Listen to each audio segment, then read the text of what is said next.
වෙනදා මේ වෙලාවට බොහෝ විට තොරතුරු කියලා දෙන්නේ නොයසේනම් තාක්ෂණික උපදෙස් දෙන්නේ ලංකාවේ කෘෂිකර්මාන්තයේ නිරත වෙලා ඉන්න අයට අවශ්‍ය දේවල්, අවශ්‍ය තොරතුරු.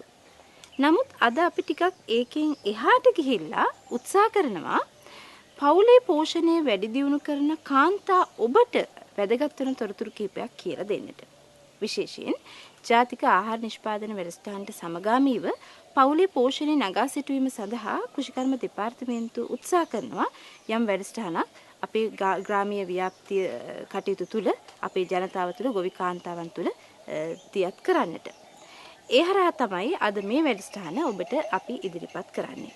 ඉතින් මේ ගැන අද අපිත් එක්ක සාකච්ඡා කරන්නට එකතු වෙනවා අපේ කෘෂිකර්ම දෙපාර්තමේන්තුවේ කාන්තා කෘෂිකර්ම ව්‍යාප්ති ඒකකයේ භාරව කටයුතු කරන මදුබාලි සුබුද්ධිකා මහත්මිය ඔබ හොඳින් හඳුනනවා. ඒත් එක්කම අද අපි ඇවිල්ලා ඉන්නවා කියවනේ රජරට ප්‍රදේශයට. මේ රජරට ප්‍රදේශයේ අනුරාධපුර දිස්ත්‍රික්කයේ මේ කාන්තා කෘෂිකර්ම ව්‍යාප්ති ඒකකයේ භාරව කටයුතු කරන හේමා කුමාරි මහත්මියත් අපිත් එක්ක ඉන්නවා. ඔබ දෙපළ ආයුබෝවන් කියලා පිළිගන්නවා. මදුබාලි මහත්මිය දැන් අපිට කියන්න දැන් ඇත්තටම ඇයි අපි මේ පවුලේ පෝෂණය ගැන සැලකිලිමත් වෙන්නට ඕනේ? නොයසේනම් මේ විදිහේ වැඩසටහනක් ක්‍රියාත්මක කිරීමේ අරමුණක් තියෙනවා. ඔව් ඇත්තෙන්ම කෘෂිකර්ම දෙපාර්තමේන්තුවේ කාන්තා කෘෂිකර්ම ව්‍යාප්ති අංශයේ ක්‍රියාත්මක වෙන්නේ ගොවි කාන්තාව ප්‍රමුඛ පවුල නගා සිටුවීම සඳහා. මේ කාර්යයේදී අපි පවුලේ පෝෂණය සහ ආහාර සුරක්ෂිතතාවය නගා සිටුවීමේ කාර්යභාරය කරට අරගෙන උරට අරගෙන ක්‍රියා කරනවා. ඉතින් මෙන්න මේ වැඩසටහනේදී අපිට පේනුණා අපේ ශ්‍රී ලංකාවේ ග්‍රාමීය පරිසරය තුල විශාල ආහාර ප්‍රමාණයක් තියෙනවා. දැනට අපි අතරින් ඒක අතහැරීගෙන යනවා. අතහැරමින් තියෙනවා. මෙන්න මේ ආහාරවල පෝෂණයගේ ඉතාමත් ඉහළයි.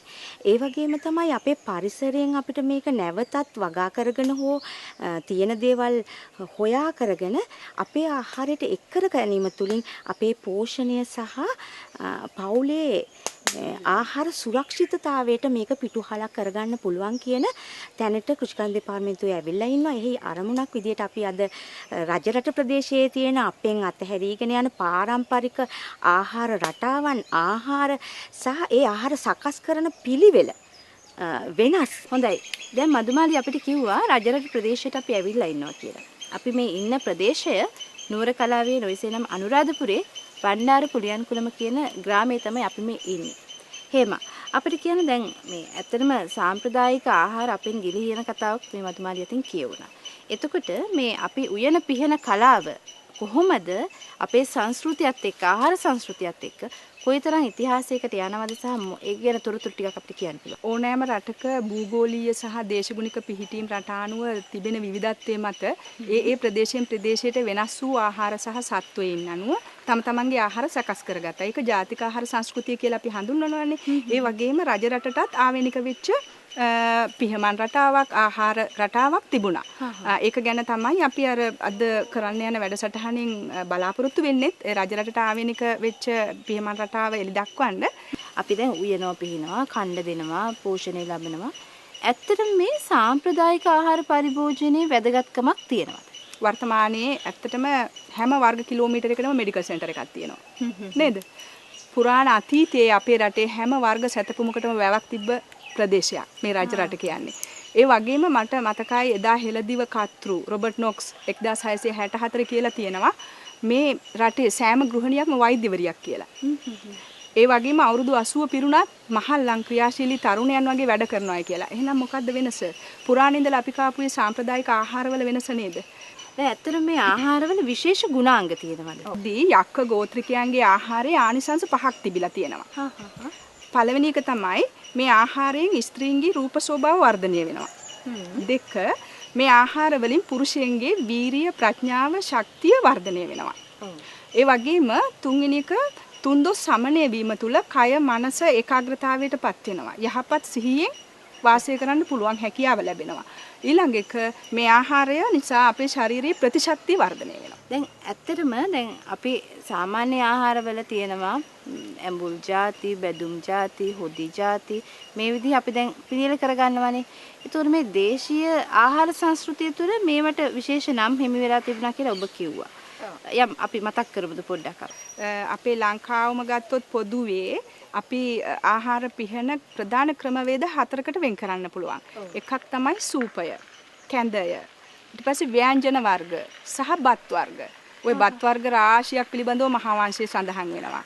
ඒ තරම් බත් වර්ග ගණනාවක් උයන පිහන විදියක් අපි ඇත්තටම දැනගෙන හිටියේ නෑ. මේ පැරණි පොතපත පරිශීලනයෙන් අපිට විශාල කොටසක් අනාවරණය වෙනවා. ඇත්තටම අපි අද අපේ රෙසිපියක් එහෙම නැත්නම් ආහාර වට්ටෝරුවක් වෙනස් කරනවා නම් ඒක බරපතල වරදක්.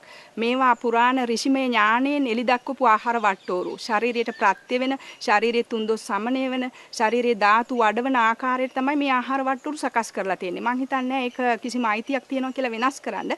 වෙනස් කරොත් ඒකේ විපාකත් බහුලයි කියලා මට හිතෙනවා. මදුමාලි අවසන් වශයෙන් ඔබට කියන්නට පුළුවන්ද දැන් මේ එක එක ප්‍රදේශයට අනන්‍ය වෙච්ච ආහාර රටාවක් ආහාර කලාවක් තියෙන බවනේ අපිට මේ හේම කියන්නේ. ඒතකොට දැන් අපි රට පුරාම ඉන්න ගොවි කාන්තාවන්ට යම් පණිවිඩයක් අපි දෙනවා මේ වැඩසටහනින්. එතකොට ඔබගේ සහ කාන්තා කුෂිකර්ම ව්‍යාප්ති ඒකකේ විශේෂ වැඩසටහනක් වැඩපිළිවෙලක් තියෙනවද මේ රට පුරාම ඉන්න කාන්තාවන්ට මේ ආහාර සංස්කෘතිය උන්ට මේ ගැන දැනුම් තේරුම් ඇතුව පහදා දෙන්නට? මේ වැඩසටහනේ ආරම්භක වැඩසටහන මේක අපි බලාපොරොත්තු වෙනවා මේ ආහාර සුරක්ෂිතතාවය සහ ගොවි කාන්තාව නැත්තම් කාන්තාව මේ අපේ කටයුත්තේ හවුල්කරුවන්නේ ඔවුන්ට මේ සහජ ඥානය අපේ ගම්බිම් වල අත්තම්මගෙන් කිරියම්මගෙන් අපිට උරුම වෙච්ච ඒ ආහාර සංස්කෘතිය මේවා අපේ පවුලට නැවත එකතු කරන්න දැනුවත් භාවයක් ජනතාවට දෙන්න කාන්තාවට දෙන්න ලංකාවේ සියලුම ප්‍රදේශවලට ගිහිල්ලා ඒ ප්‍රදේශවලට ආවේනික ආහාරයන් සහ ඒ ආහාර සකස් කරන පිළිවෙල අපි නැවත ඉස්සරහට ගන්න වැඩසටහනේ පළවෙනි වැඩසටහන මේ අපි ඉදිරියට බලාපොරොත්තු වෙනවා මේ වැඩසටහන තව වැඩසටහන් ගණනාවක් ඔස්සේ ජනතාව අතරට ගේන්න කෘෂිකර්ම දෙපාර්තමේන්තුවේ ව්‍යාප්ති හා පුහුණුවංශයේ විදිහට. හොඳයි. එහෙම ඔබ දැන් කො මේ වප්මාසි පටන් ගත්තා කියලා. එතකොට දැන් මේකත් එක්ක අපිට ගැළපෙන ආහාර රටාවක් කලාවක් තමයි අපි පළවෙනි හඳුන්වා දෙන්නේ. මොනවද හදන්නේ කියලා අපි ඒකට සූදානම් වෙමු. දැන් දැඩි නියං කාලයක් පහු කරපු රජරට වැසියන් මොනවද කන්නේ කියන ප්‍රශ්නයක් එනවා. දැන් ඇත්තටම අද වගේ නෙමෙයි අතීතේ ප්‍රවාහන පහසුකම් තිබ්බේ නැහැ, වගාලින් තිබ්බේ නැහැ, එළවලු සුලභ නැහැ. නමුත් අපි කිව්වා ඵලදායිතාවයෙන් යුතු ආහාර නිෂ්පාදන ක්‍රියාවලියක් අපේ රටේ තිබ්බයි කියලා. ඒ කියන්නේ ඇත්තටම පායන්න දලු දාන ගස් වලින් පිරිච්ච මේ රජරට මේ දවස්වල ඇති වෙන්න මයිල මල්, සියඹලා මල්, මුරුංග මල් බහුලයි. ඉතින් අපි අද හදන්න යන්නේ මුරුංග මල් ඇඹුල. හොඳයි. දැන් මේ සුන්දර මුරුංග මල් වලින් තමයි අපි ඇඹුල හදන්නේ කියලා කිව්වනේ. මේ ඇඹුල හදන්නට මේ සුන්දර වසන්ති එකතු වෙනවා. ඔළුවේ මන් දැක්ක මුරුංග මලක් එහෙම ගහගෙන ලස්සන වෙලා ඉන්නේ. හොඳයි.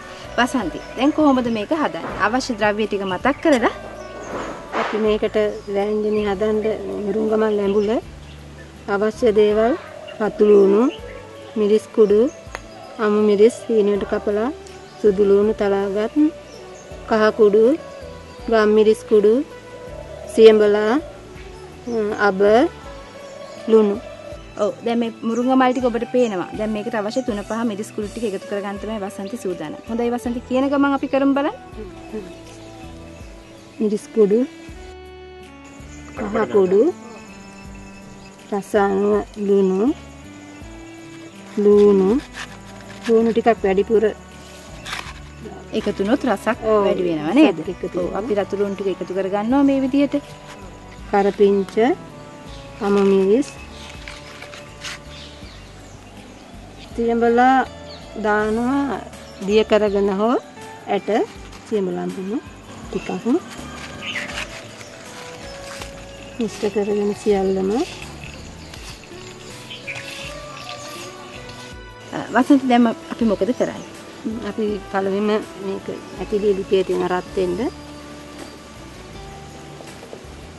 හරි දැන් ඊපස්සේ මී තෙල් හෝ පොල් තෙල් සල්පයක් ඔබට පුළුවන් අවශ්‍ය ප්‍රමාණයට දාන්න.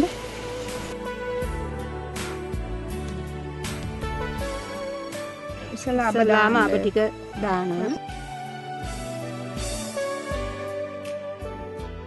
ලුණු ස්වල්පයක්, සුදු ලුණු, කරපිංච,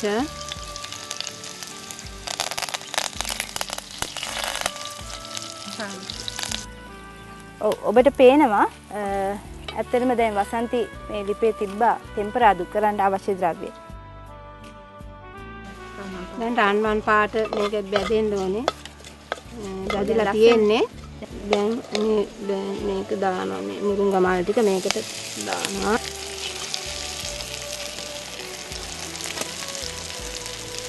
ටෙම්පරාදුවේ සුවඳත් අපිට හොඳට දැනෙනවා. ඒ තුළ තමයි මේ මුරුංගා මල් ටික ටෙම්පරාදු වෙන්නේ. එහෙම දැන් මේ විදිහට මුරුංගා මල් වලට අමතරව තවත් මල් වර්ග හදන්න පුළුවන් කියලා ඔබ කිව්වා ඇඹුලා. මයිල මල්, ලෝලු මල්, සියඹලා මල්, මුරුංගා මල්, කොට්ට මල්, ඒ වගේ මල් වර්ග වලින් ඇඹුල හදන්න පුළුවන්. ඕලු මල් වලිනුත් හදන්න පුළුවන්. හොඳයි වසන්ති දැන් මේක මේ ටිකක් ටෙම්පරාදු වෙන්න අපි අරිනවද? ටෙම්පරාදු වෙන්න අරිනවා මේක ටිකක්. එච්චර මේ ටෙම්පරාදු වෙන්න ඕනේ මේක මල්නේ. හරි. මේකට තැන් වෙනවා. ඒක රස වෙන්න වසන්ති අපිට උඹලකට දාන්න පුළුවන්. අපේ රජරට වැසියු කරේ වේලපු වැව් කරවල වේලපු දඩමස් කෑල්ලක් ඔකට එකතු කරපු එක. හරි හරි. දැන් අපි කිරි ටික එකතු කිරි කරනවා. පොඩ්ඩක්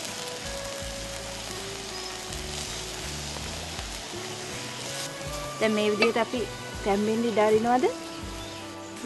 ගින්දර මද ගින්න වගේ පොඩ්ඩක් තිබුණොත් ඔව් ගින්දර අපි අඩු කරලා මේකේ රසයේ ගුණය ආරක්ෂා වෙන්න වහලා විනාඩි 3ක් විතර පිස ගන්න ඕනේ. හරි. ඒ අතර හේමාත්මේ ඔබට පුළුවන් ඔබේ කතාවට පූර්ණ එකතු කරන්නට. අපේ රටේ මිනිස්සුන්ට හැකියාව තිබිලා තියෙනවා බතකුයි වෑංජන දෙකකුයි ඉදෙන කාලය හොඳටම ඇතිලු ඒගොල්ලොන්ට විසන්දියක් සංදි කරන්න.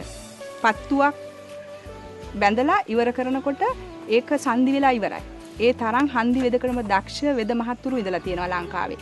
ඒ අය තමන්ගේ පිහිටට ගත්තේ මේ මුරුංගා ගහ. මුරුංගා ගහේ පංචාංගයේ පුදුම වටිනාකමක් තියෙන්නේ. ආයුර්වේදීය වටිනාකම.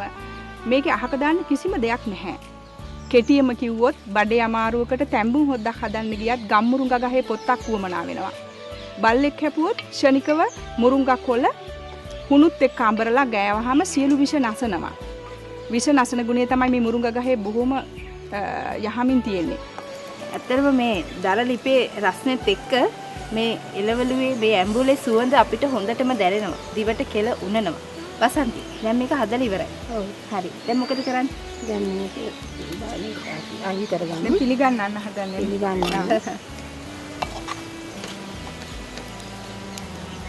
ඇත්තටම බතක් එක්ක හොඳට පෑහෙන්නට මේ ඇඹුල මං හිතන්නේ සූදානම්. ඔව්.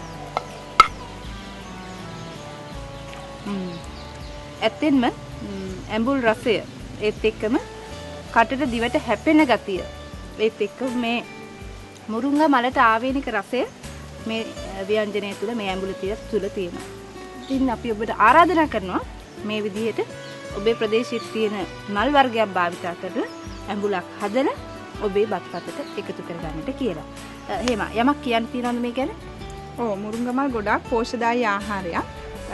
මේක ප්‍රෝටීන් බහුල ආහාරයක් කියලා කියන්න පුළුවන්. ඊට අමතරව විටමින්, khනිජ ලවණ සහ කැල්සියම් අඩංගු වෙන සුවිශේෂී ආහාරයක්. ඉතින් ඉදිරි වැඩසටහන් කිහිපයකදී අපි බලාපොරොත්තු වෙනවා මේ රජරට ප්‍රදේශයට ආවේනික වෙලා තියෙන පියමන් රටාව, පියමන් කලාව ගැන යම් හඳුන්වා දීමක් කරන්නට ව්‍යංජන කිහිපයක් පිළියෙල කිරීම තුළින් ඉදිරි වැඩසටහන් වලදී. ඒත් එක්කම ඔබට මතක් කරන්නම් ඔබේ ප්‍රදේශීය කෘෂිකර්ම උපදේශක කාර්යාලයට ඔබට යන්නට පුළුවන් නම් බදාදා දවසට ඔබට පුළුවන් කෘෂිකර්ම උපදේශක මහතා හෝ මහත්මිය මුණ ගැසෙන්නට කෘෂිකර්ම උපදේශක කාර්යාලයේදී. ඔබට තියෙන තාක්ෂණික කෘෂිකාර්මික තාක්ෂණික ගැටලු වලට වගේම පෝෂණය ගැන වුණත් මේ විදිහට කාන්තා කෘෂිකර්ම ව්‍යාප්තිය තුළ සිදු කරන කාර්ය ගැන වුණත් යම් දැනුමක් වීමට අවස්ථාව තියෙනවා ඒ තුලින්. ඒත් එක්කම කෘෂිකර්ම දෙපාර්තමේන්තුවේ 1920 දුරකථන සේවයට දුරකථන ඇමතුමක් ලබා දීමිනුත් ඔබට අවශ්‍ය තාක්ෂණික උපදෙස් ලබා ගැනීමේ හැකියාව තියෙනවා. ඒත් එක්කම මේ පෝෂණය ගැන දැනුම්වත් වීමේ හැකියාව තියෙනවා. එහෙමනම් යලිත් ලබන සතියේ ඔබව හමු වෙන බලාපොරොත්තුෙන් ඔබෙන් සමුගෙන යනවා. ඔබට පළබර වාසනාවන්ත සතියක් ප්‍රාර්ථනා කරනවා.